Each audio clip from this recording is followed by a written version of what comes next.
What's good, y'all? What's up? It's me, L Teddy 27, back again. Angry Teacher Chronicles. This is my review. Pose Season 2, Episode 3. All right, let's get to it. So, this episode today was another history lesson for those of you youngins out there.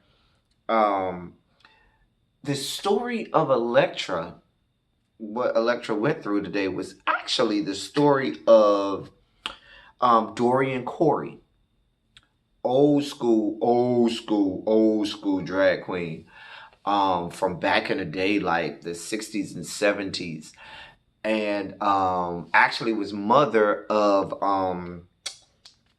from Paris is Burning, Angie Extravaganza, mother of the House of Extravaganza.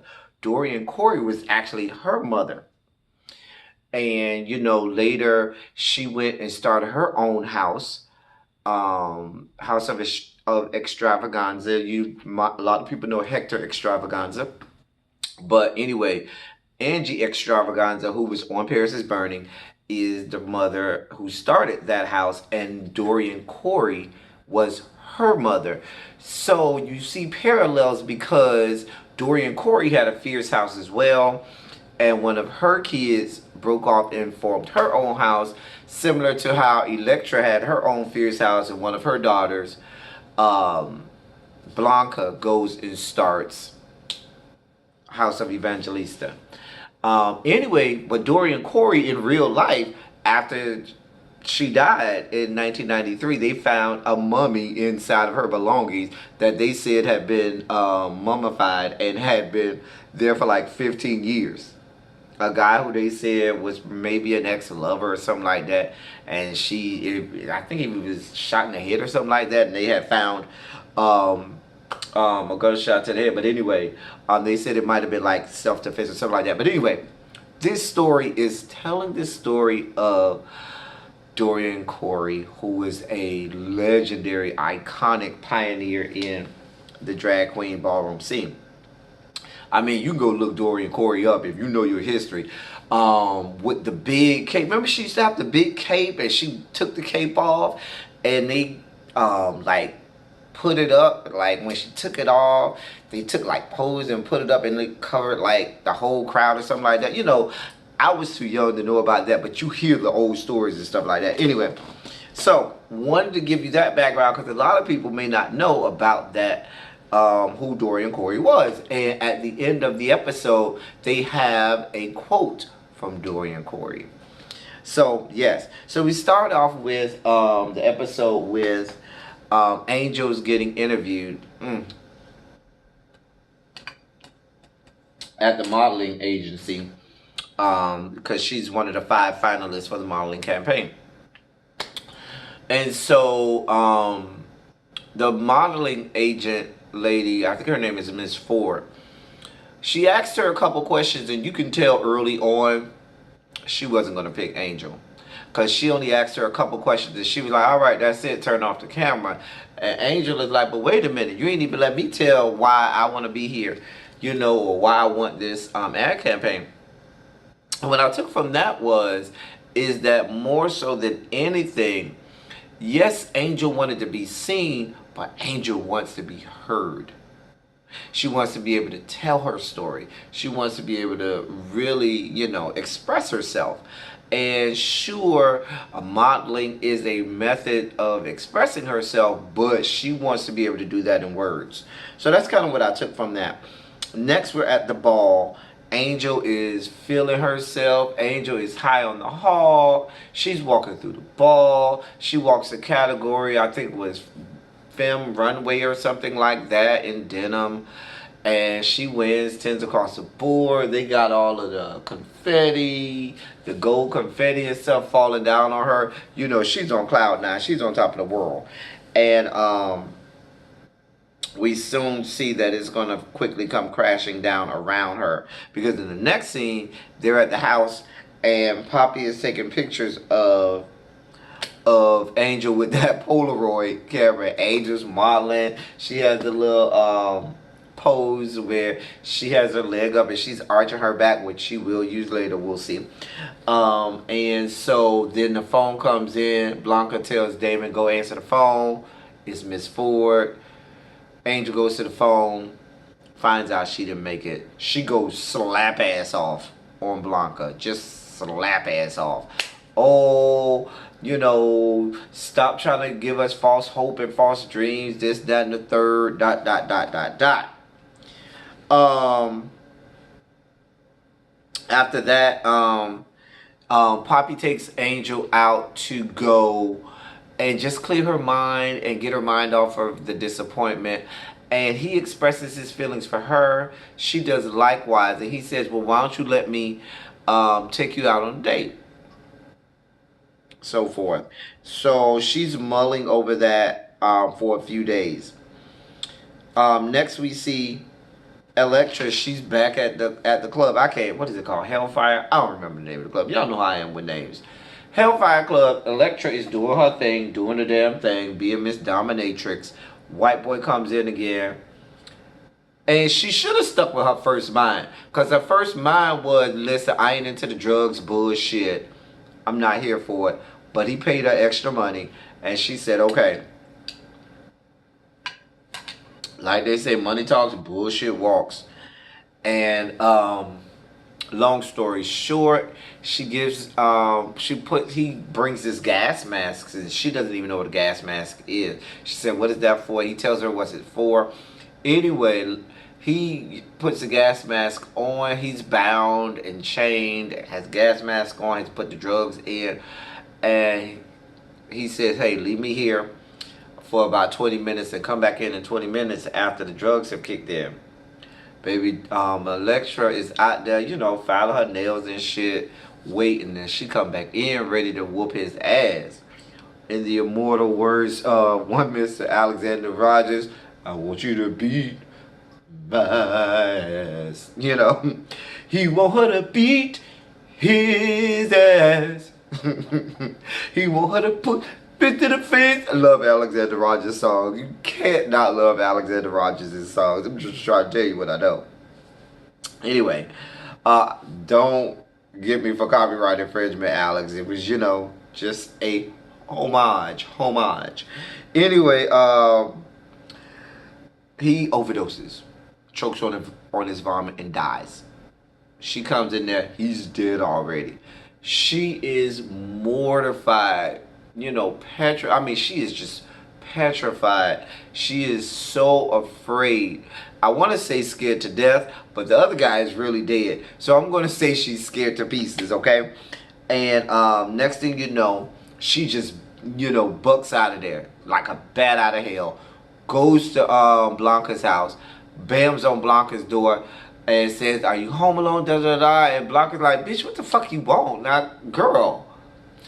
She tells Blanca what's happens. Blanca's like, listen. She tell Blanca, listen, I left the body there. Bitch, I just ran over here. Blanca's like, girl. You can't just leave the body. We got to call the police. She like, I knew I should have came. And Blanca was like, well, if you weren't going to listen to me, girl, you should have came. And she was like, you right. Let me go see Candy. She leaves. Blanca follows her. They go to Candy. Candy was like, Candy's on the pole, scripping, not stripping, but scripping, S-K-R-I-P-P-I-N-G, scripping. And Candy says, girl, I don't know what y'all want me to do, because, girl, you going to go to jail. You going to jail. This is a white man. He's an executive. Girl, you going to jail. She takes her to go talk to her friend. The friend gives them, it doesn't sound like good advice, but at that time, Candy's friend, who's also a drag queen who works the beat, gave them some good advice and was like, listen, girl, prison is not the place to be.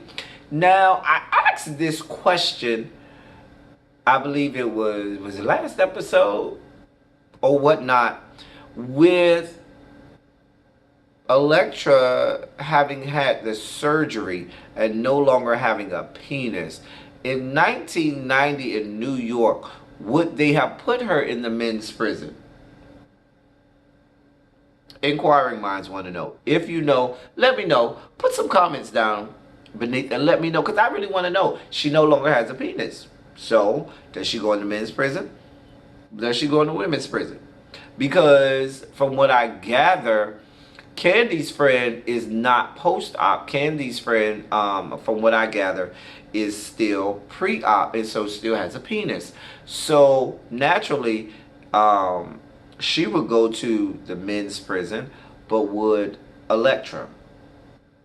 So after that, they decide, okay, what are we gonna do? Because we can't have you call the police because you're gonna end up in jail. Um, and after that,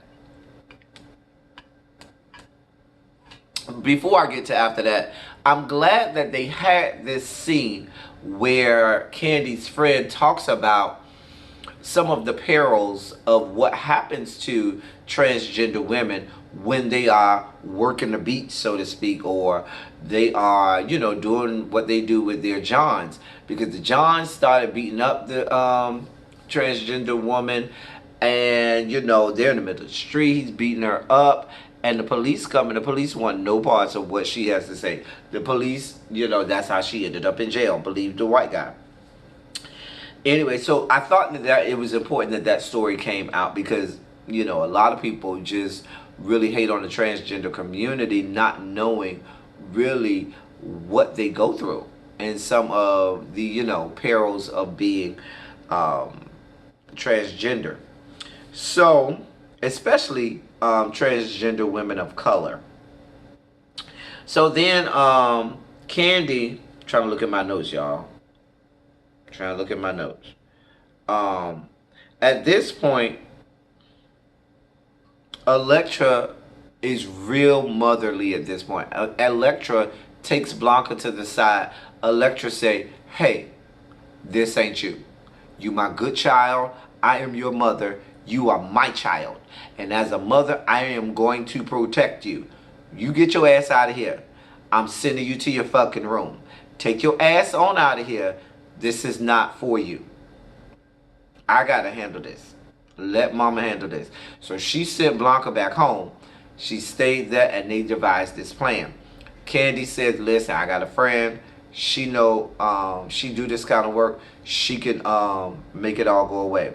Lo and behold, where they end up at? They end up at Fix-A-Flat Lady. Now, it's not really Fix-A-Flat Lady. Technically, the lady put bad silicone in Candy. And had Candy all sick and shit. But that's where they go. Because they've heard the stories that she makes bodies go away. So, and I just live for her. Hispanic chick, I live for her. She's so over the top. So extra. I mean, she's even more over the top than Elektra. And it takes something to be more over the top than Elektra. But she is, and I love her character. I absolutely adore Spanish Lady's character because she was everything to me, bitch. So, I mean, living in Miami, where there's a huge Cuban population and even a large Puerto Rican population, and having seen so many Hispanic mothers and grandmothers, if you know a lot of Hispanic people, you have seen a Hispanic mother or grandmother exactly like her, just way over the top, and I love her to death. So, just all of the extraness, and so she was like, well, is he big, is he fat? They were like, well, why does that matter? They were like, because bitch, I need to know what size suitcase I need to take. So they take the suitcase, they go to the club where the dominatrix, I think it's Hellfire, something like that, where it took place. He's still there. Thank God. After that, she said, listen, we don't got that much time because they're going to come in and clean the place for the next, for the next servicing or whatever. They get the body, put it in the suitcase, and, they get up out of there. Next we have, we're back at Blanca's house. Angel and Blanca say, listen, hey Angel, Poppy been around here moping around. What the fuck did you do? You need to talk to him. Poppy comes in. Poppy and Angel talk it out. They agree to go out on a date. It is what it is. They're gonna try it out. They express their love for each other again, or feelings for each other again.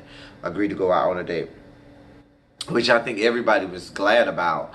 But naturally, I mean, it's cinema, it's television. Everything is never gonna go the way we want it to go. Okay. If it did, we wouldn't continue to watch. You don't watch a show for everything to go the way you want it to go. I'm thinking about myself. If I don't have complete and utter hatred or disdain for a character or characters on a show, if I don't loathe the sight of a character or characters on a show, it's going to be hard for that show to keep me.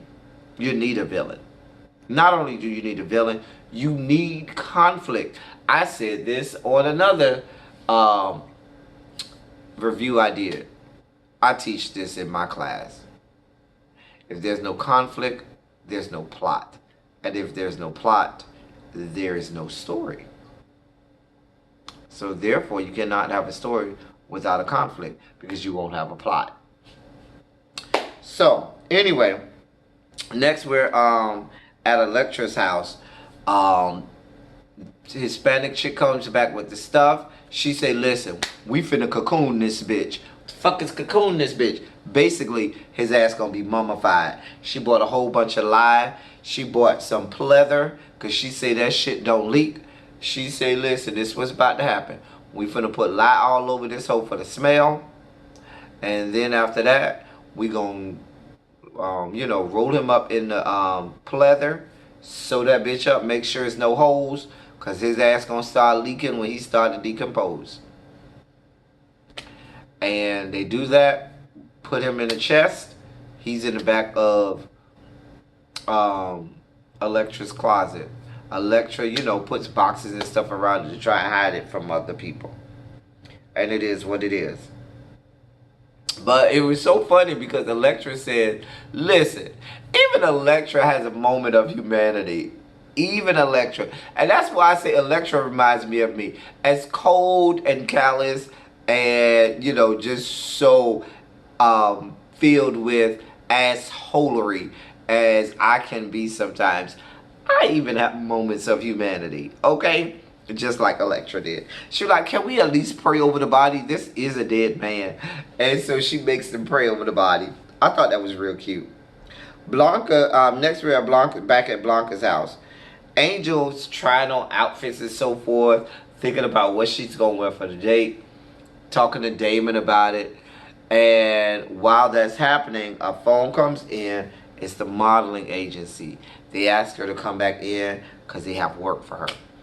She goes to the modeling agency, and she's way in her feelings and way over the top sassy and way borderline, to me, disrespectful to somebody who's about to give you a job that you claim that you want so bad.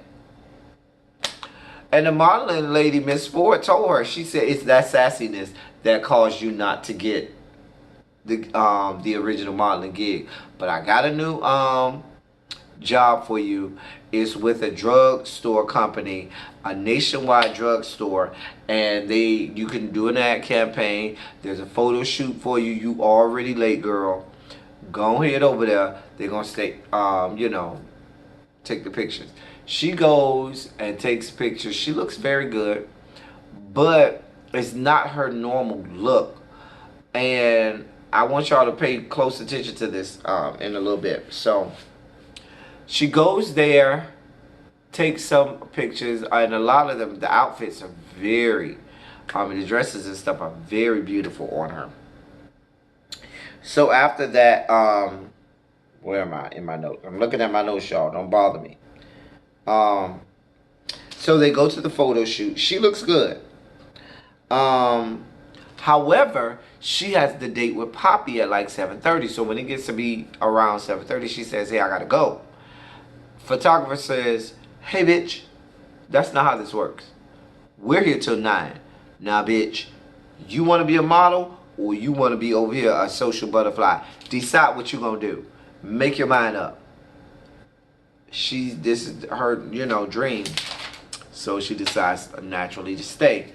And like all things, when they were done with the photo shoot, she goes out with the other models and they go to clubs and they talk about Isaac Mizrahi, fierce, fierce Isaac Mizrahi, and a whole lot of different people, famous people from New York back in that day who they met when they went out and stuff like that. So Angel comes home. She tells Blanca and Damon all about it, and she's all happy. She's telling them about the photo shoot. She's telling them about the new gig with the modeling campaign. And Poppy comes in, and Poppy is so disappointed. And Poppy, listen. I'm not going to have you trying to take me out every week, Poppy. I am not going to have you trying to take me the fuck out every week, okay? Poppy goes up to, everybody leave the room. Poppy and Angel are talking. Poppy said, listen, let me tell you something. Basically, you can tell he's so hurt and so disappointed that she didn't show up. And even in his hurt and disappointment, he still manages to make Angel feel good. Still tells her, how much he loves her and how much he's here for her and he's not going nowhere. Even tells her, listen, I know modeling is your dream, but I can be a part of your dream too. I'm a prize to be one too. Poppy be trying to take me out, y'all. Poppy be trying to take me out. He ain't get me today. He got me last week. You ain't get me this week, Poppy. You ain't get me this week. Almost. But you ain't get me. But Poppy be trying to take me out. And I just love the realness and genuineness of Poppy. I mean, you can't listen. If you got a problem with Poppy, the problem is you and not him. Because you cannot not just love and adore Poppy. Everybody wants a Poppy. You want somebody to just want you like that. Like everybody wants somebody to just want them and just be after them like he's after Angel. And just be real and genuine. And just cute and all of that. Ooh, girl, he almost took me out. Anyway, then Blanca meets with Elektra and just wanted to, do a check-in. Hey, what's going on, girl? I ain't seen you in a while. Did y'all take care of everything? Girl, we did. And, she's checking up on it. She talks about, listen, I don't feel good about this, Elektra. And Elektra say, listen, I've been having nightmares too. And Elektra tells her all about the uneasiness she has about this body. But she got to do what she got to do. And they talk about, listen, and I think everybody has what they talked about, the closing of the ranks and circling of the wagons. You got your circle and network of friends that when shit hits the fan and when shit happens, it's time to circle the wagons and it's time to close ranks and not let anybody in because the enemy is near and we could be in danger. So it's time for those of us, this close-knit circle, to close ranks and, pull it together for the benefit of one of our own. And I like that they talked about that. I think everybody's experienced that at one point. Finally, the last thing we see is the whole house goes to the drugstore because Angel's campaign is supposed to be in the drugstore. So they all go and they see it and they're all happy and proud of her and so forth. And I'm going to say that, and I hope this doesn't come out wrong because I don't want this to come out wrong or come out in a bad place, but I'm just going to say it because this is what I wrote down and this is what I observed. To me, and I remember this from seeing the photo shoot, it wasn't Angel's normal look. And so when I look at the actual ad campaign, she looks more masculine. Like when you look at Angel normally, Angel looks feminine. Angel looks like straight woman. I am woman, hear me roar. Shouts out to Helen Reddy, who wrote that song. But in the photo shoot, the pictures from the photo shoots, You see the masculineness in her. You see the male features more in her than you normally do. And maybe it was just me. That's what I saw. And I don't know if that was on purpose or not.